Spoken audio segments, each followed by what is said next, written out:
그렇습니다.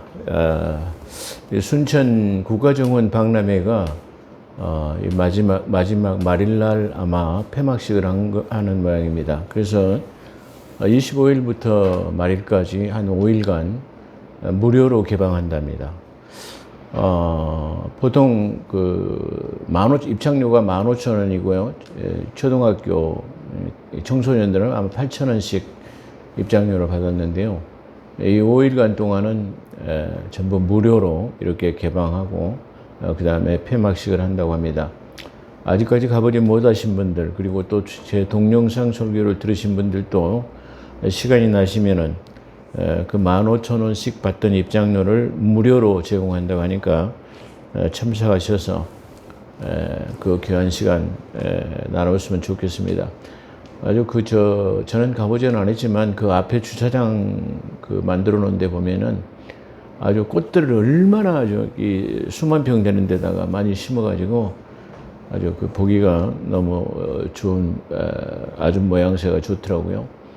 그리고 이 가까운 하순에서도 그 하순 도곡 가는 곳에 그 고인돌 축제라고 그래가지고 거기 국화 축제를 하고 있는데 거기는 무료로 개방합니다. 무료로 이렇게 입장료를 받지 않는데 제 시간이 있어서 우리 집사람하고 한번 다녀왔는데 많은 사람들이 오고 코스모스와 국화 이런 것들이 너무나 장식을 참 잘해가지고 또 무료로 개방한다고 그러니까 주차비도 없습니다.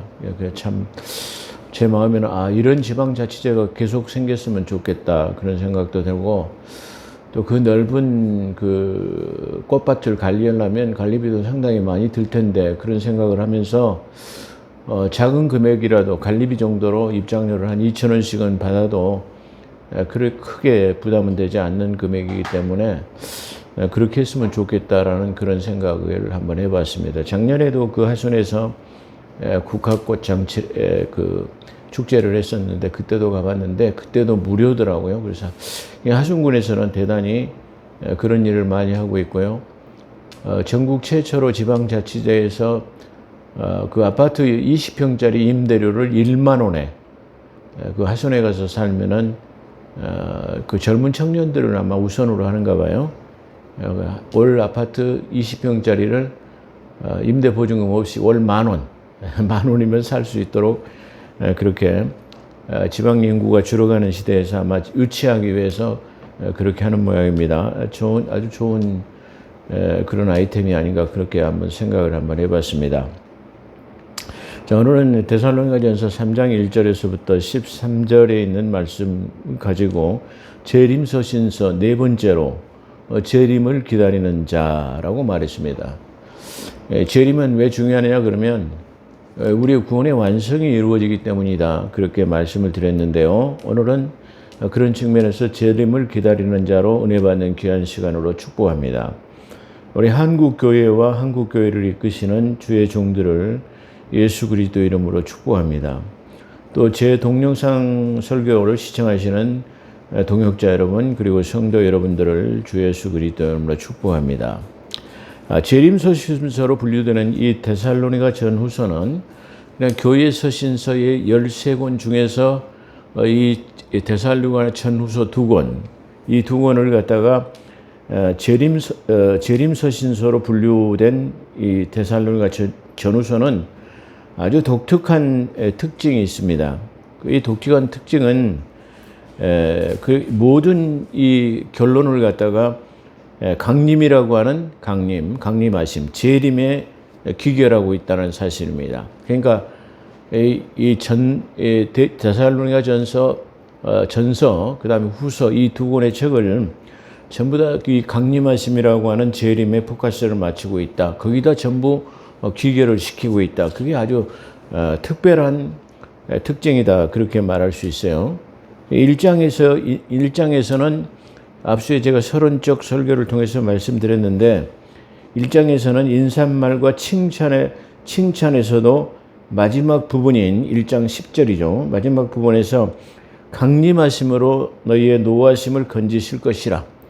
그러니까 모든 사람이 진노에 있었죠. 허물과 진노로 하나님의 심판을 받을 수밖에 없었는데 예수 그리스도가 이 땅에 오심으로 강림하심으로 그 진노에서 건지실 것이다. 구원의 안성을 말하는 거죠. 그래서 1장 마지막 절에도 진노하심에서 건지실 것이다. 강림하심에 마치고 있습니다. 그리고 2장에서도 2장은 해상과 격려에서도 해상과 격려, 지나간 과거를 통해 가지고 너희 교회가 어떻게 세워졌느냐라는 것을 회상하면서 지금 격려하는 것이죠. 그렇게 세워진 교회다.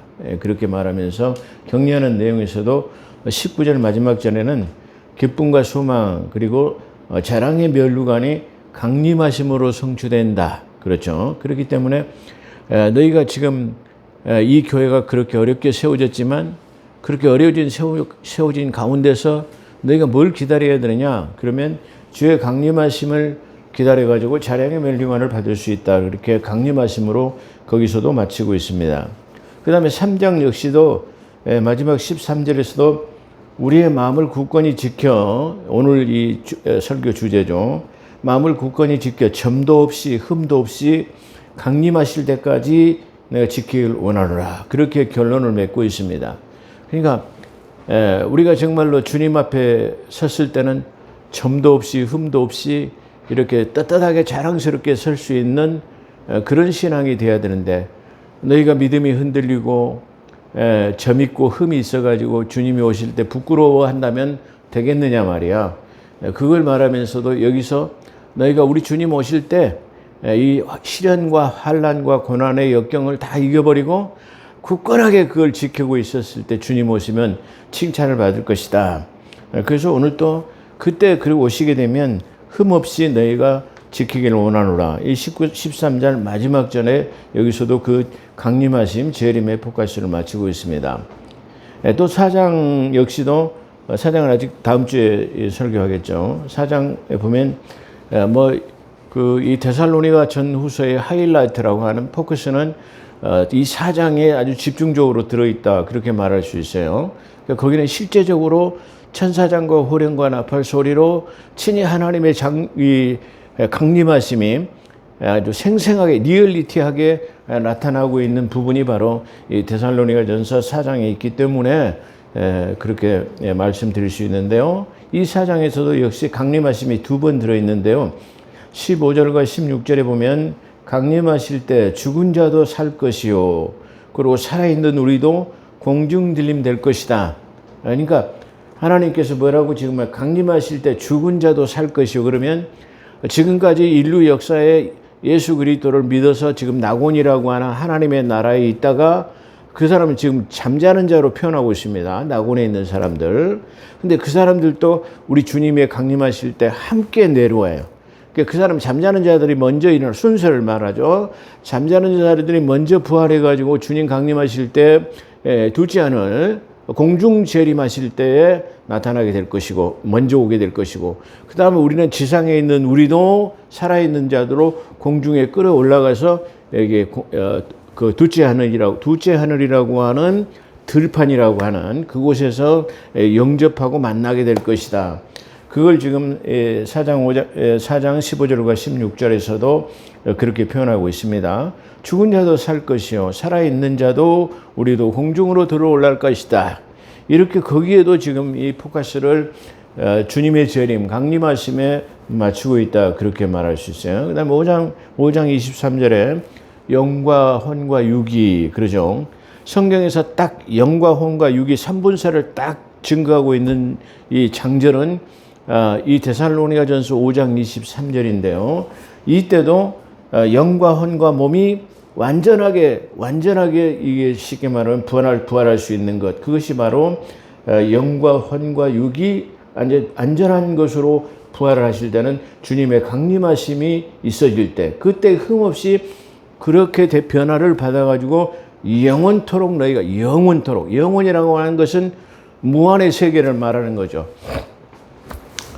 태초에 창세기 1장 1절에 보면 태초에 하나님께서 천지를 창조하시니 태초에 하나님께서 천지를 창조하시느니라. 2절 보면 땅이 혼돈하고 공허하며 흑암이 깊으며 하나님의 신이 수면 위에 운행하시니라. 그랬어요. 이건 뭘 말하냐면은 무한의 세계에 시간의 경점이 없는 그런 공간을 말해요.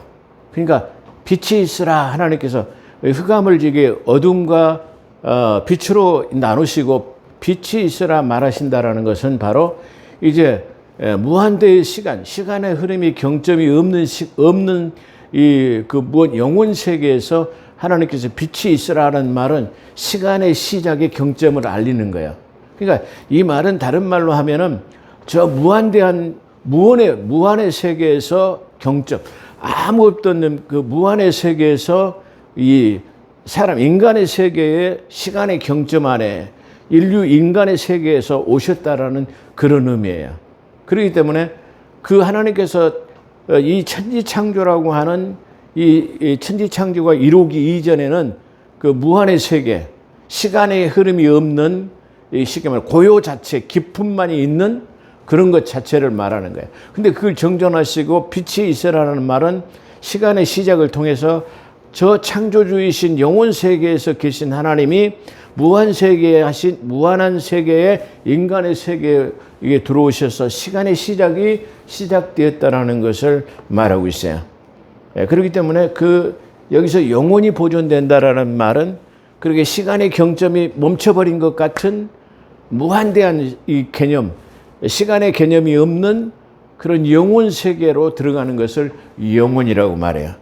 그런데 이것이 어떻게 이루어지는 성취되느냐? 그러면 바로 예수 그리스도의 강림하심으로 말미암아 이 땅에 이 천년왕국, 우리 주님께서 이제 그렇게 해가지고 7년 동안 공중잔치가 끝나고 나면 지상재림, 공중재림에서 두 번째의 재림을 통해서 지상재림하게 되면 바로 이 앞전에서 제가 설교한 것처럼 제3성전이라고 하는 에스겔 성전이라고 여호와 샴마의 성전에서 몇 년 동안이죠? 천년 왕국 동안을 통치하실 거예요. 그걸 갖다 시온 도성이라고 말하고 새 예루살렘 도성, 시온 도성이라고도 말하죠. 이 천년 왕국이 끝나게 되면 바로 이제 영원 세계가 우리에게 도래되는데 사람의 손으로 만들지 않은 하나님께서 당신의 신부를 단장한 것 같은 그런 벽옥이라고 하는 황금과 벽옥, 에메랄드 다이아몬드를 말하죠. 그것으로 단장한 하늘로부터의 단장된 새 예루살렘 동이 하늘에서부터 내려와요. 그래서 거기로 들어가는 것이 영원 세계로 들어가는 거예요.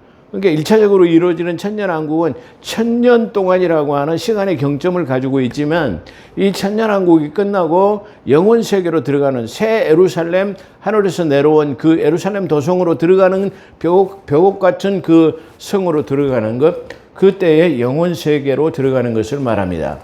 그렇다고 한다면 이 영원이라는 것도 어떻게 이루어지느냐? 그러면 바로 예수 그리스도께 강림하심으로, 재림하심으로 귀결이 된다. 그렇게 말할 수 있어요. 그렇기 때문에 이 성경 66권 중에서 가장 핵심이라고 할 수 있는 것, 구원의 안성이라고 말할 수 있는 것이 이 데살로니가 전후서예요. 물론 그것을 보충 설명하고 있는 장절이 부활장이라고 하는 고린도전서 15장에 어떻게 부활이 되는가라는 것을 자세하게 설명하고 있습니다.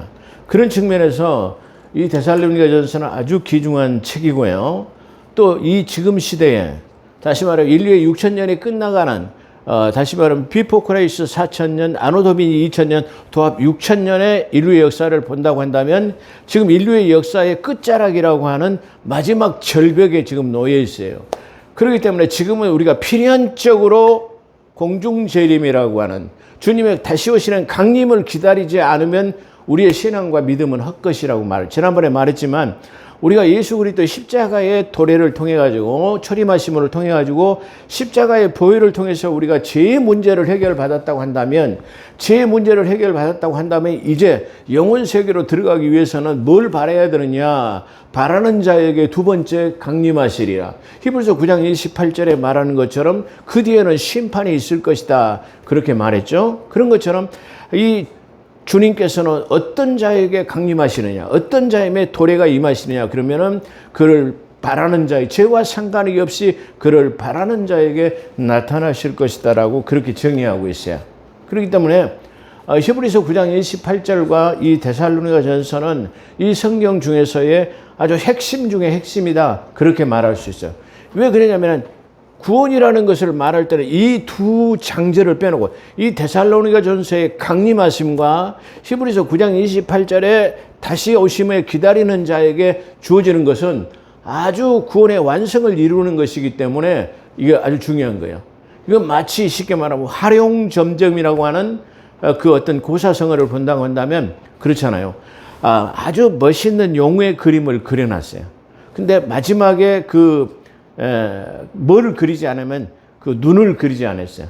그랬을 때 그걸 갖다 불교에서는 점안식이라고 하는 것처럼 이게 불당을 만들어 놓고 이 석가모니를 만들어 놓고 뭘만 안 만드느냐면 눈만 이게 그려놓지 않는 거예요.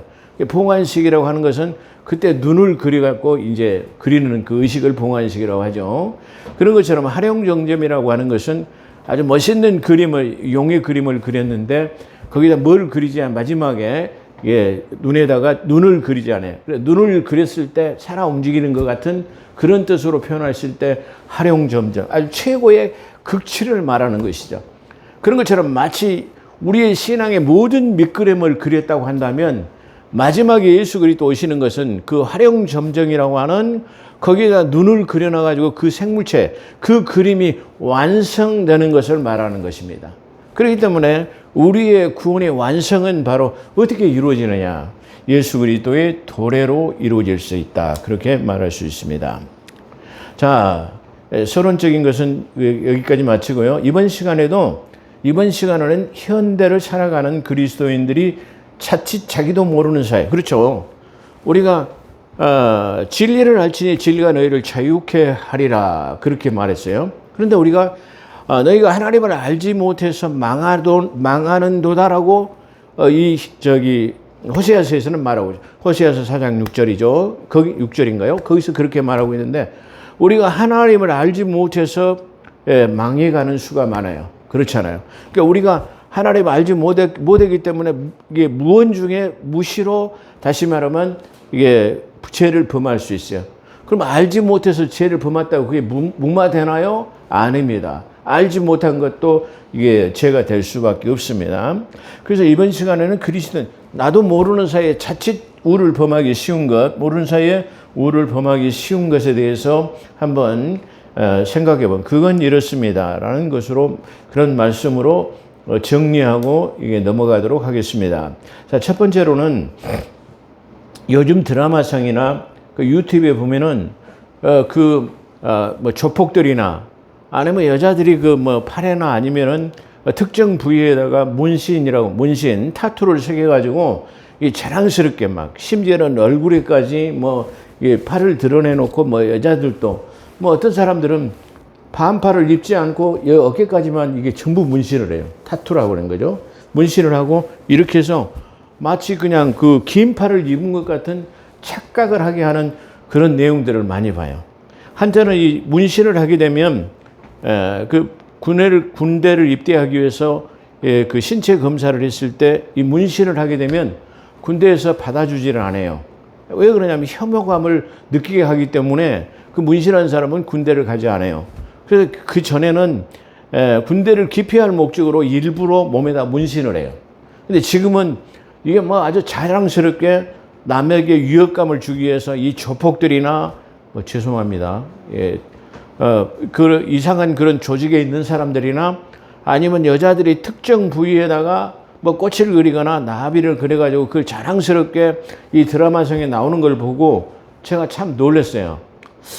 지금 현대라는 지금 이 세상이 저렇게 자기도 모르는 사이에 우리를 나쁜 곳으로 이끌어가고 있구나. 저 드라마나 영화나 유튜브나 기타 등등 이런 많은 것들이 그런 것을 지금 유도하고 있어요. 근데 그걸 아무 생각 없이 그걸 자연스럽게 받아들이고 여자들이나 남자들이나 같은 연인 사이끼리 같이 이 남녀가 같이 가가지고 어떤 어깨나 특정 부위에다가 그 문신을 새겨 넣는 것, 이건 안 됩니다.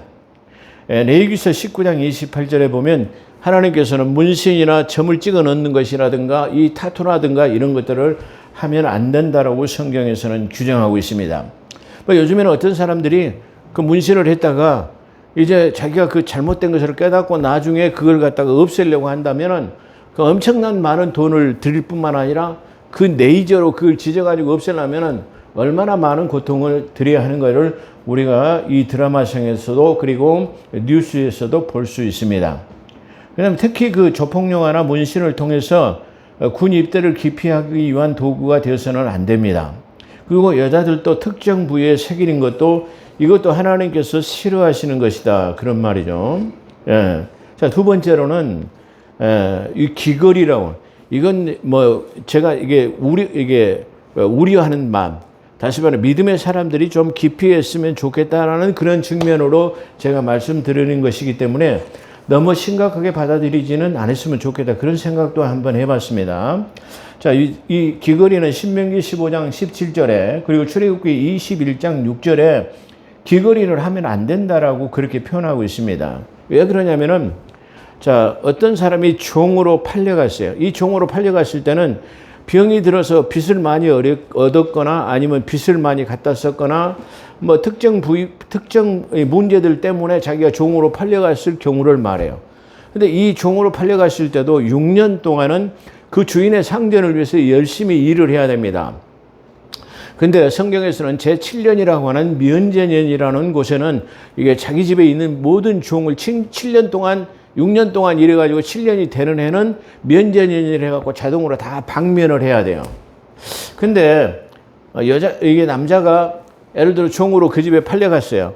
근데 그 집 주인이 그 여자 종을 갖다가 결혼을 시켜가지고 부부를 이렇게 만들어줬어요. 그런 과정에서 이 자녀를 생산했어요. 그러면 이 부부가 생산한 아이가 이 부부의 자녀가 아닙니다. 이 자녀는 누구의 것이냐면은 주인의 소유물이 되는 것입니다. 그렇기 때문에 만약에 남자가 이제 6년 동안 일하고 7년이 됐을 때 면전이 돼가지고 야, 이제 너 6년 동안 일했으니까 이제 너 자유자로 나가. 그럴 때 그러게 되면 이때 이 종이 내 처자식이 지금 여기 주인집에 가 있는데 내 사랑하는 처와 내 자녀를 놔두고 내가 차마 갈 수 없다라고 생각했을 때 자, 나는 차라리 방면 안 하고 당신의 집에서 영원히 종으로 머물겠습니다. 라고 말하면 그 제사장이 그를 어디로 데려가냐면 집 문설주로 데려가지고 귀를 뚫어가지고 거기다 뭐냐면은 귀에다가 귀걸이를 달아요. 그래 귀걸이를 한다는 것은 어떤 누구의 소유물이 되는 거예요. 자, 우리가 이 개념을 안다고 한다면 내가 이 귀걸이는 누구의 소유물이 되는가라는 것을 우리가 깊이 생각해가지고 기양이 한다면 내가 하나님의 소유물이라고 생각한다면 좋을 것 같아요. 제가 그런 측면에서 했지만 만약에 믿지 않는 자들이나 믿음의 사람들이 아무 의식이 없이 생각이 없이 그냥 그 미적 감각을 통한 거나 드라마 선상에서 그 하고 나온 것이 예뻐가지고 만약에 귀걸이를 했다면 이거는 갖다가 지어야 될 것입니다. 그렇기 때문에 이 두 번째 우리가 범하기 쉬운 것에 대해서 제가 말씀드리는 거예요. 자, 신명기 15장 17절 그리고 출애굽기 21장 6절에 그 내용이 자세하게 설명하고 있습니다. 그 다음에 세 번째로는 이사야서 3장 16절에 걸을 때 또각또각 쟁쟁쟁 소리를 내는 것 그리고 다시 말하면 그 요즘에 말하는 소위 뭐 하이킬이라고 하는 뭐 이렇게 높은 하이를 신는 사람들을 말하는 것이죠. 이렇게 신고 그 특별하게 또 하이를 신었는데 거기다가 이 짧은 치마에다가 이 하이를 심은 데 높은 굽을 심은 데다가 거기다 또 뭐냐면 발목에다가 발 목걸이를 차요. 발에다가 목걸이를 차는 거예요. 요즘 아마 그 드라마 같은 데도 저도 한번 언젠가 본 적이 있는데요. 그걸 했어요. 그건 완전히 종의 표식이에요. 이건 하나님께서 이사야서 3장에 보게 되면 심판의 대상으로 그걸 표현하고 있어요. 타락한 도시의 모습을 그렇게 표현하고 있어요. 그러니까 거기에는 뭐 느려뜨린 목, 정을 통하는 눈, 뭐 아죽거리는 뭐 발자국 소리 뭐 등등등 그렇게 표현하고 있는데요. 거기서 이사야서 3장 16절에 걸을 때 소리내는 것을 높은 굽을 신발을 말하고요. 발목걸이는 하나님의 심판의 대상이기도 합니다. 그렇죠. 어떤 사람들이 이걸 제가 말하니까 목사님 그거 율법 아닙니까? 그렇게 말할 수 있는 사람도 반론을 제기할 사람도 있습니다. 그렇습니다. 율법입니다. 그러나 율법으로는 구원받을 수 없지만 성경에서 디모데후서 3장 16절에 이렇게 말씀하고 있습니다. 모든 성경은 그랬습니다. 모든 성경이라는 말은 성경 구약이나 신약의 66권 전체를 말하는 거예요. 모든 성경은 하나님의 성령의 감동하심을 입어 말한 사람들의 기록한 책이다. 그렇게 증거하고 있습니다. 근데 이 책은 하나님의 감동하심으로 받아 이 기록한 책은 교훈과 책망하기에 교훈을 우리가 삼을 수 있어요. 그리고 그걸 갖다가 하나님의 말씀으로 비유해서 책망할 수 있어요. 그 다음에 바로 잡을 수 있어요. 우리가 잘못된 것, 그릇된 것, 아까 쉽게 말 나도 모르게 우를 범했다면 이걸 바로 잡을 수 있어요. 오늘 제가 지금까지 이게 그걸 모르고 했다면 오늘 제가 이 말씀을 들었다고 한다면 말씀을 들은 후로부터는 그걸 시정해야 돼요. 그러니까 만약에 말씀을 듣지 못했다고 한다면 계속해도 상관은 없겠지만 만약에 그것이 들어졌다고 한다면 안 된다. 그런 말 할 수 있어요. 그래서 교훈과 책망과 그리고 바로잡음과 의로 교육하기에 유익하니라 그랬어요. 자, 우리가 항상 이게 혼돈하거나 착각해서는 안 되는 게 뭐냐면 율법으로는 구원을 받을 수 없습니다. 그렇기 때문에 복음이라고 하는 예수 그리스도의 십자가의 보혈을 통해서 구원을 받았어요. 그렇다고 한다면 율법은 버려야 되느냐? 아닙니다. 율법으로는 구원받을 수 없지만 우리가 구원받았기 때문에 우리의 생활과 삶의 지침서가 되는 것은 바로 율법이다. 그런 측면에서 구원은 받을 수 없지만 생활 지침으로는 우리가 받아들일 수 있어야 된다는 것을 우리가 생각해요. 그걸 이해하지 못하기 때문에 많은 주의 종들이나 바로 신학자들이 율법은 지켜야 돼, 안 돼. 그건 마치 인류 역사 이래 뭐 계란이 먼저야, 뭐 닭이 먼저야 이것과 같은 얘기인데 율법은 쉽게 말하면 구원받을 수는 없어요. 지켜야 되냐, 안 지켜야 되냐? 지켜야 되는 것이다. 그렇게 말할 수 있습니다. 자, 오늘 본론으로 들어가서 이름으로 접속사죠. 이름으로 이 시작하는 접속사 3장은 육체적으로는 멀리 따라 있지만 마음은 그렇지 않아. 뭐 지척이 천리라도 천리가 지척이고 뭐 지척이 천리라도 마음이 가까우면 멀리 있는 사람도 가까이 있는 것과 같은 것이다라는 이 고사가 있는 것처럼 너희가 비록 멀리 떨어져 있으나 나는 항상 너희와 가까이 있단 말이야. 그리고 항상 너희를 이게 보는 것 같은 기쁨 속에서 있다. 그런데 지금 이 데살로니가 교회가 지난번에 말한 것처럼 그 얼마나 어려운 고난 속에서 다른 빌립보 교회를 통과한 다음에 다시 말하면 이 데살로니가 교회에서 세워졌는데 빌립보에서 얼마나 많은 고통을 당했나. 그리고 많은 어떤 그 동족으로부터 위험 그리고 이방인으로부터 위험을 통과한 다음에 이 데살로니가 교회가 세워졌는데 그렇게 세워진 너희 교회가 지금 환난의 고통을 당하고 있다고 한단 말이야. 그런 거예요. 그래서 너희가 그렇게 어렵게 세워진 이 교회가 환난과 시련 때문에 이 교회가 와야 되거나 다시 말하면 이게 깨진다고 한다면 그런 대가를 지불하고 이 세워진 교회가 어떻게 될 것이냐. 그래서 지금 이 사도 바울은 이 데살로니가 3장에 보면은 그것 때문에 그냥 밤잠을 이게 자지 못하고 아주 그냥 노심초사하고 있는 거예요. 그래서 생각도 못 해가지고 디모데 목사를 가서 좀 우리가 맨 처음에 교회를 세울 때 너하고 나하고 가서 저 데살로니가 교회를 세울 때 우리가 어떻게 세웠냐. 그리고 우리가 저들한테 어떻게 그것을 나중에 시련과 환난이 닥치면 어떻게 그것을 이겨야 할 것을 미리 우리가 말해줬지 않느냐.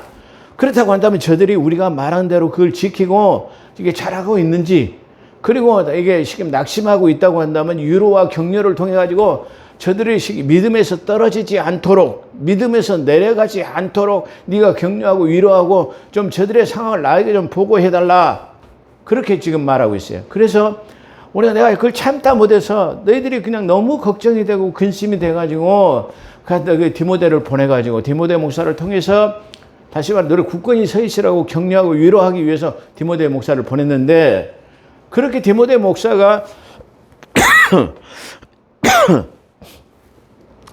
죄송합니다. 디모데 목사가 이 데살로니가 교회를 방문하고 와서는 걱정 마십시오 말이야. 그들은 믿음에 조금 더 흔들리지 아니하고 그 환난과 역공 속에서 이 기쁨으로 아주 잘 지내고 있습니다라는 보고를 받았다라는 그런 내용이에요. 그것에 대한 오늘 답신, 그것에 대한 감사. 너희가 그렇게 하기 때문에 이런 환난 속에서도 너희가 무엇이 궁핍한가? 이 데살로니가 교회의 형편과 처지를 사도 바울이 너무나 잘 알아요. 그렇기 때문에 사도 바울이 그 형편 제가 너무나 잘 알죠. 우리 장로님 이게 지금 어떻게 생활하신지 말 안 해도 제가 너무나 잘 알아요. 우리 배한희 전도사님이 생활하는 거에 너무나 잘 알아요. 다 알아요. 말하지는 않지만은 어떻게 생활하고 있구나 그걸 너무나 다 잘 알아요. 그런 것처럼 사도 바울이 이 데살로니가 교회 형편과 지지를 너무 잘 알기 때문에 너희의 궁핍한 것 그리고 너희의 필요한 것을 하나님께 공급하시기 위해서 내가 너희를 위해서 기도한다라는 그런 내용이에요. 그렇죠? 그래서 그러나 너희의 처음 믿음이 환난을 통하여 흔들리게 될까봐 참다 못하여 우리의 형제요. 형제라는 말은 중요하죠. 형제요. 그리스도의 복음을 전하신 하나님의 일꾼인 디모데를 보냈다. 예. 복음의 일꾼. 그리고 하나님의 일꾼이다. 그리고 우리의 동역자다. 우리의 형제다. 이렇게 디모데를 극찬하고 있어요.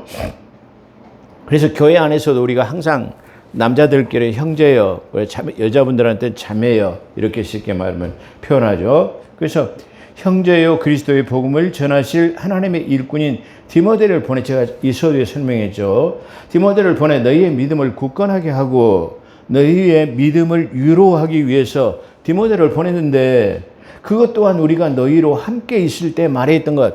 그러니까 너희가 이게 교회를 세워질 때 항상 어려움이 닥치고 환난이 닥칠 수가 있다. 그것은 그러나 사탄의 장난이기 때문에 너희가 그 사탄의 장난에 미혹되거나 흔들리게 되면은 안 된다라는 것을 너희에게 말했지만은 혹시 우리가 말하고 부탁한 것을 너희가 잊어버렸을까 봐 지금 디모데 목사를 다시 보내가지고 그것을 생각나게 하는 것이다 라고 그렇게 말해요. 그렇죠? 우리는 인간은 잊어버리기가 쉬워요. 그렇잖아요. 무슨 일이 있으면 금방 잊어버려요. 금방 잊어버리고 과거의 잘못을 우리가 그 거울 삼아가지고 고치려고 하지 않는 그 과거의 그 어리석은 것, 부족한 것을 계속 이게 반복하는 그런 어리석은 우를 범하는 것을 우리가 볼 수 있습니다. 그래서 사람은 그래서 잃어버리기가 좋은 습성, 그러죠. 망각하기 좋은 사람들이에요. 사람이 망각하고 사는 것이 많이 있어요. 그렇기 때문에 우리가 너희에게 부탁한 것이지만 혹시 그것을 잃어버릴까봐 기억나기 위해서 너희 디모데 목사를 보냈다. 그런 말이에요. 그래서 그런 말 측면으로 디모데를 보냈는데 그것 또한 우리가 너희로 함께 있을 때 미리 말하여 했던 것으로 잘 이해될 것으로 믿지만 우리가 너희와 함께 있을 때 교회를 세울 때 믿지만 참지 못하여서 이게 마음이 조급해가지고 혹시라도 흔들려가지고 교회가 아예되고 깨지고 다시 말하면 부흥이 안 된다라는 것을 우리가 말하는 것이죠. 참지 못해 디모데를 보냈는데 보내는 것은 혹 시험하는 자는 누가 시험하죠? 유혹, 저 에덴 동산에 와가지고 저 선악과에 있는 나무를 따먹으라고 이게 유혹하는 거예요. 여기서 시험은 템프테이션이라고 하는 유혹을 말하는 거예요. 그러니까 이 시험하는 자가 와가지고 너희를 계속 잡아 흔들어 말이야. 거기에 미혹돼가지고 흔들리면 안 된다라는 그런 측면으로 말하고 있어요. 그래서 너희가 이게 디모데 목사를 보낸 것은 너희 혹 시험하는 자가 시험하여서 우리의 수고가 헛된 것이 아닌가.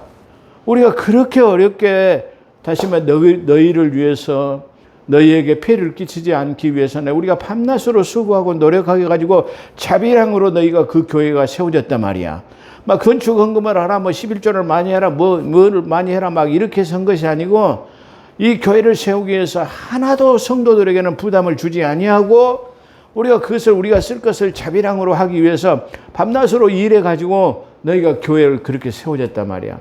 근데 이 교회가 지금 그렇게 세워진 교회가 저 사탄의 유혹 때문에 만약에 와해되거나 깨지게 된다고 한다면은 이게 어떻게 되냐. 우리의 수고가 말이야. 그렇게 힘들게 어렵게 세워진 것이 그렇게 너희들 또 십시일반으로 이 교회를 세워가지고 협심해가지고 이 교회가 세워졌는데 그것이 만약에 깨지면 누가 좋아하는 거냐. 교회 부흥이 안 되면 누가 좋아하겠죠? 사탄이 좋아하겠죠. 이 교회가 없어지면 누가 좋아해? 사탄이 좋아하겠죠. 예. 그런 것처럼 우리의 수고가 헛된 것이 아닐까 염려하지만 디모데를 통한 너희의 상태의 믿음의 사랑과 기쁨을 전하여 줬을 뿐만 아니라 너희가 사모하는 것의 간절함이 너희에게 있다 하니 그랬어요.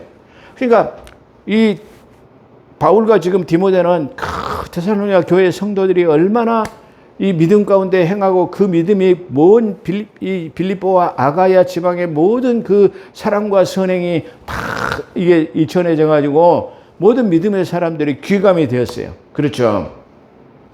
그랬는데 만약에 이게 쉽게 말하면 그렇지 못하면 어떻게 될까? 그렇게 생각했는데 디모데가 가서 보고 와가지고는 우리가 처음에 있을 때 했던 대로 그대로 굳건하게 잘하고 있습니다.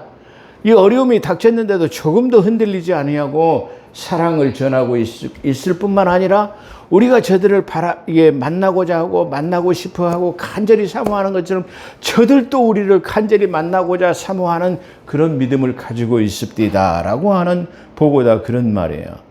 그래서 너희의 상태를 믿음과 사랑의 기쁜 소식을 전하였을 뿐만 아니라 너희를 사모하는 간절함이 너희에게 있다니 우리가 모든 궁핍과 환난 가운데서도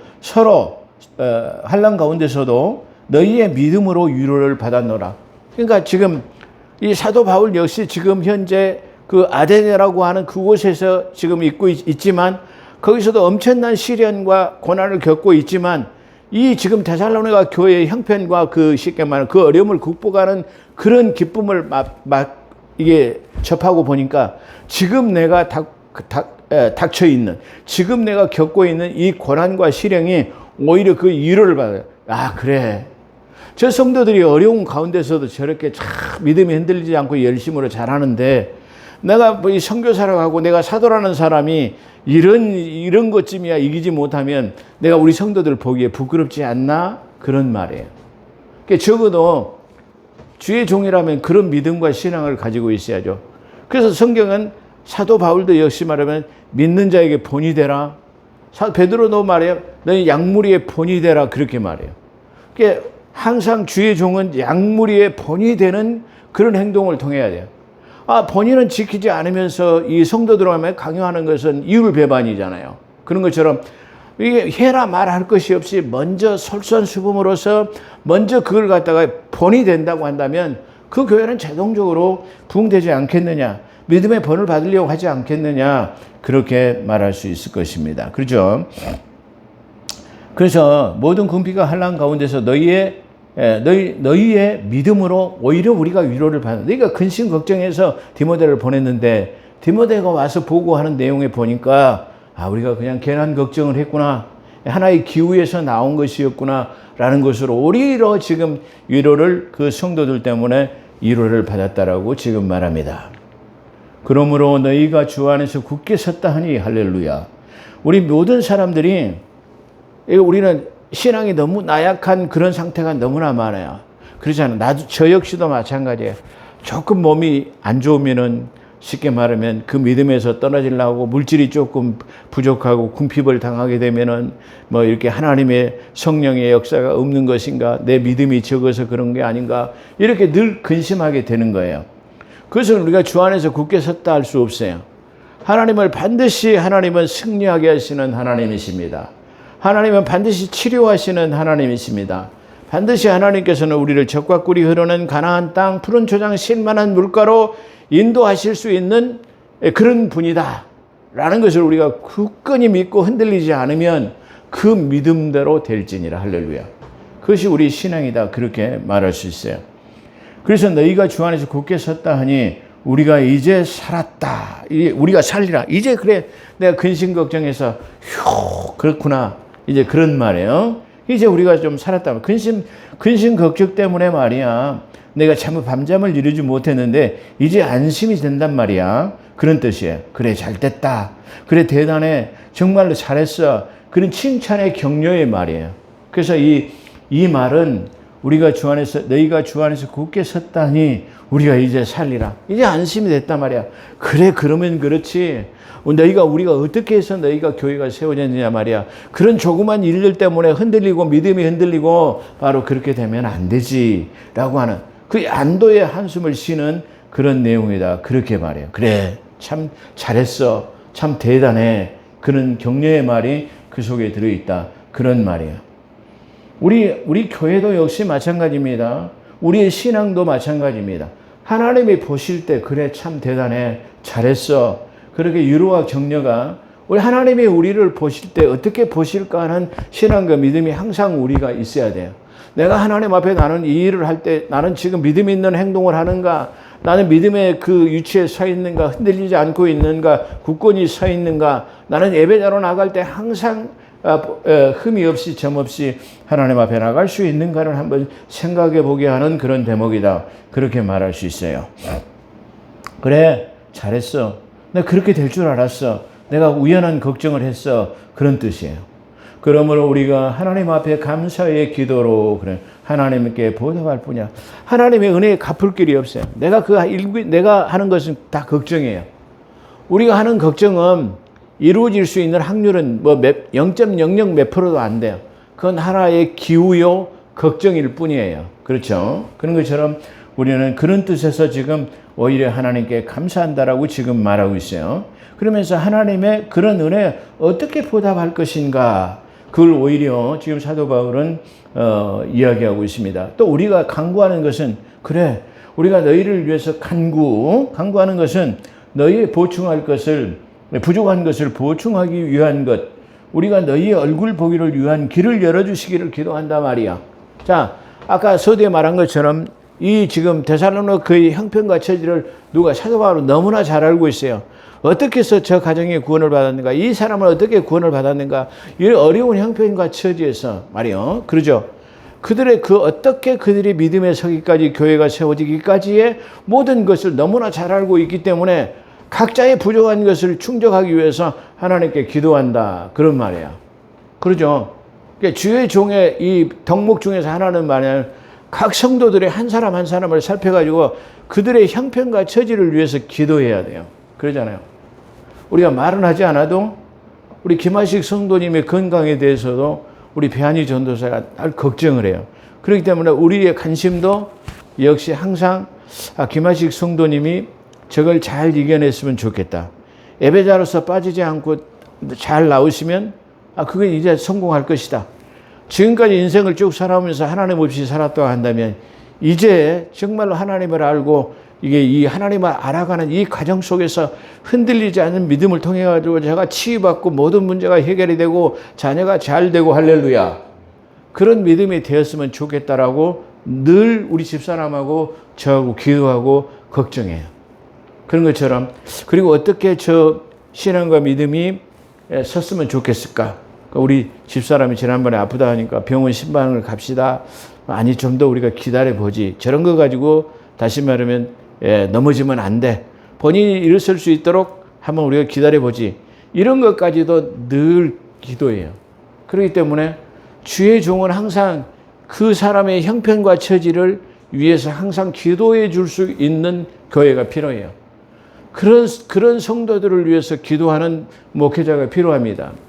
지금 우리 한국 교회는 성도들을 위해서 이와 같이 그의 형편과 처지의 궁핍함을 채워주기, 그의 신앙과 믿음을 위해서 기도하기 원하는 교회 건물이 얼마나 높이 올라가는가, 교회 평수가 얼마나 많은가, 교육관을 얼마나 많이 크게 지었는가, 그리고 이 수많은 성도들을 유치하기 위해서 교회 주차장을 몇만 평, 몇천 평 얼마나 유치를 많이 했는가, 거기에 자랑을 삼고 있어요.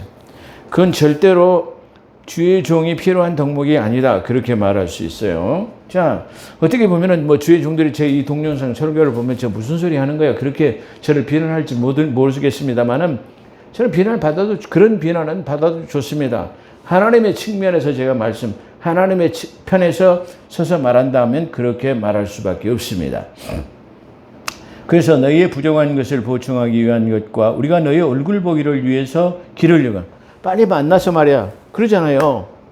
우리가 그 전에 신앙생활 하다가 믿음생활 잘 하다가 우리 개척교회 하다가 믿음생활 잘 하신 분이 있던데 고남주 집사님이죠. 그 부부간에 나오셔가지고 우리 교회를 나와서 열심히 헌신하시고 강단 청소를 다 얼마나 조심하게 하시고 그래요. 근데 그분이 어느 날 교회 청소는 깨끗이 하는데 강단만 빼놓고 안 해요. 그래서 아니 집사님 왜 강단을 안 하시니까 그렇게 강단에 올라가는 게 무섭고 두려워서 못 올라가요. 그래서 괜찮아. 올라가도 돼. 그 뒤로부터는 강단도 깨끗이 청소하시다가 아주 신앙이 잘 자라가지고 전라북도로 이사를 가셨는데 남편도 그때는 초신자였고 믿음이 별로 안 좋았는데 아주 두 부부의 신앙이 얼마나 아름답게 성장이 됐는가 봐요. 두 아들이 그때 당시 초등학교 6학년하고 3학년짜리 두 아들이 있었는데 걔들이 아주 신앙이 잘 자라기 위해서 내가 교회에 오면은 야 찬송가를 한 곡 지정해 주면서 이게 찬송가 보지 않고 1절부터 4절까지 다음 주에 와서 이렇게 노래를 이 찬송가를 부르면 내가 10,000원씩 줄게. 한 20여 년 전이에요. 그러면 이 3학년짜리가 찬송가 1절부터 4절까지를 책 안 보고 다 불러요.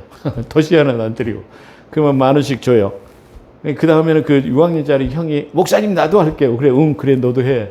그러니까 두 형제가 찬송가를 너는 이거 하고 너는 이거 해. 이렇게 해가지고 이게 외워가지고 찬송을 부르면 10,000원씩 주고 그랬어요. 근데 아마 걔들도 이제 벌써 아주 성년이 돼가지고 한 30세 이상, 30대 중반이 다 됐지 않겠느냐, 그렇게 생각해 보는데 그 사람이 거기 가서도 그 집사님 부부와 애들이 얼마나 교회 헌신을 잘하니까 그 목사님이 그랬대요. 아니, 집사님, 전에 어디서 신앙생활 했습니까? 그래 물어봤대요. 그러니까 순천에 그 전에 우리 교회는 지금 이쪽으로 옮기면서 이 포동원 교회로 이름을 명명했습니다. 그때 다른 진주문 교회였는데 순천에 가면 진주문 교회 거기 목사님한테 신앙 훈련을 받았습니다. 그러니까 그 원교회 성도들이 그 두 분의 신앙과 믿음을 보고 순천의 그 진주문 교회 성도들하고 한번 만나서 이렇게 다과라도 한번 했으면 좋겠다라고 하는 그런 간절한 만남이 그렇게 있었다고 해요. 그걸 전화로 저한테 알려오는 것을 제가 들었습니다. 그런 것처럼 지금 떨어져 있지만 그분 집사님들을 만나 뵙기 원하는 저런 마음, 그 집사님이 이게 저에게 신앙생활하는 담임 목사님과 성도들을 보기 원하는 마음, 아마 그런 마음이 하나이지 않겠는가. 오늘 이 데살로니가 교회와 이 사도 바울의 그런 마음들이 아닌가 그렇게 생각해 볼 수 있습니다. 그래서 너희 얼굴 보기는 원하고 그 길을 열어주시기를 원한다 그렇게 말하고 있으면서 그렇게 말하고 있습니다. 요한 3서의 4절에 보면은 내 자녀들이 진리 안에서 행한다 함을 듣는 것보다 내가 더 기쁜 일이 없도다 그랬어요.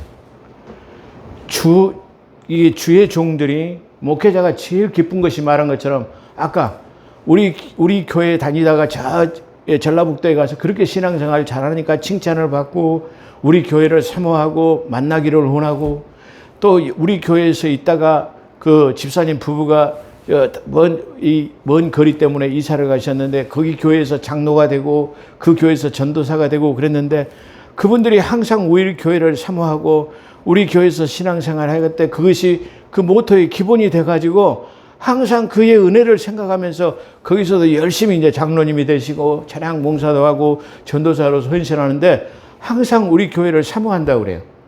그것이 우리가 볼 때 그래도 우리 교회를 이게 떠나서 멀리 이사를 가시고 이게 다른 데서 신앙생활을 하신 분도 계시지만 그분들이 역시 우리 교회를 사모하고 우리 교회를 잃지 못한다라고 하는 그런 신앙과 믿음이 우리를 기쁘게 하는 거예요.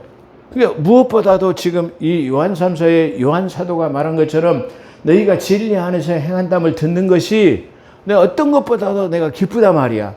아마 지금 이 요한 사도의 지금 마음과 이 사도 바울의 마음이 똑같은 마음이 아닌가, 아니면 어쩌면 저의 마음과 똑같지 않은가 그렇게 생각해 볼 수 있습니다.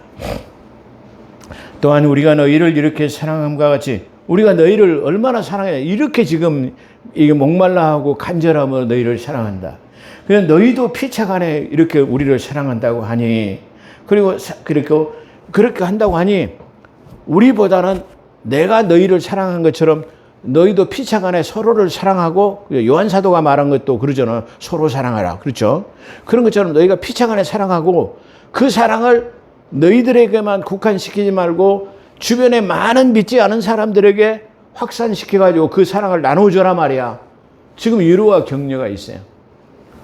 오늘날 교회들은 너무나 교회 안에서 울타리와 담을 다 쏴버려요. 교회 안에서의 믿지 않는 사람을 많이 이방인처럼 배타적으로 생각해가지고 이게 도외시하는 그런 모습을 볼 수가 있어요. 그렇기 때문에 교회 안에서 담벽을 너무나 크게 담을 쳐버리기 때문에 이 이방인이라고 하는 믿지 않는, 쉽게 말하면 다른 사람들이, 믿지 않는 비신자들이 교회를 들어오기가 그렇게 담이 높아요. 그렇게 문턱이 높아요. 이걸 지금 말하는 거예요. 그러니까 이거 뭐 교회 안에서는 이게 잘 된 것 같지만은 바깥에 가면은 우리라고 하는 공동체를 벗어나면은 배타시 하는 것, 그걸 버려야 된다. 그런 말이에요. 그러니까 사도 바울은 그런 것처럼 우리가 너희를 사랑하고 너희가 만약에 피차 서로 이게 우리의 사랑을 받았다면 서로 사랑하라, 피차 사랑하라 말이야. 그 사랑이 그리고 너희들에만 국한시키지 말고 주변에게 확산시켜라, 그런 말이에요. 그러죠. 어제 우리 집사람이 전에 유튜브 상당히 뭐 몇 년 된 유튜브를 통해서 뭐 어떤 대형교회 재산이 뭐 전국에 수십 개 부동산이 있다고 그래요. 그래서 제가 농담으로 그랬어요. 그런 돈이 있었으면 왜 작은 교회를 돕지 않았을까? 왜 선교사를 후원하지 않았을까? 그 순천에도 어떤 땅이 좀 큰 땅이 있다고 그래서 그런 땅 우리 교회다 좀 줬으면 좀 아담하게 아름다운 교회를 지었으면 좋을 텐데, 뭐 그런 농담도 주고받았습니다만은, 이렇게 교회 안에서의 아성이라고 하는 담을 쌓아놓고 그거는 높여가기 우리 안에 공동체만 생각하지, 이 우리 안에 밖에 있는 구원받지 못한 사람들에 대해서는 우리가 생각하지 않고 있다는 것을 지금 말하고 있어요. 어쩌면 지금 사도 바울은 이 데살로니가 교회에 넘치는 사랑이 자기 안에서만 국한되기를 원하지 아니하고 피차 사랑하고 그것을 확산시켜라 말이야. 그걸 주문하고 있어요. 그러니까 너희 지금 신앙이 아주 잘하고 있어. 그래, 대단해. 우리가 걱정하는 것이 하나의 기후였을 뿐이야. 그렇지만 너희의 그 사랑을 거기다 국한시키지 말아라 말이야. 우리 장로님이 교회를 사랑하는 그걸 갖다가 그냥 나 혼자만 갖고 계시지 말고 그 주변에 있는 친구들에게도 말하고, 우리 배전도사님도 말하고, 또 우리 김한식 성도님도 그 주변에 있는 사람하고 말해가지고 자꾸 확산시켜가지고, 우리 교회 말이야, 우리 목사님 유튜브 방송도 하니까 우리 방송도 들어보고 우리 교회도 와 말이야. 그러니까 나 혼자만 의뢰받지 마시고 다른 사람들에게 확산시켜가지고 나누지기를 원하고 있다. 그런 뜻이에요.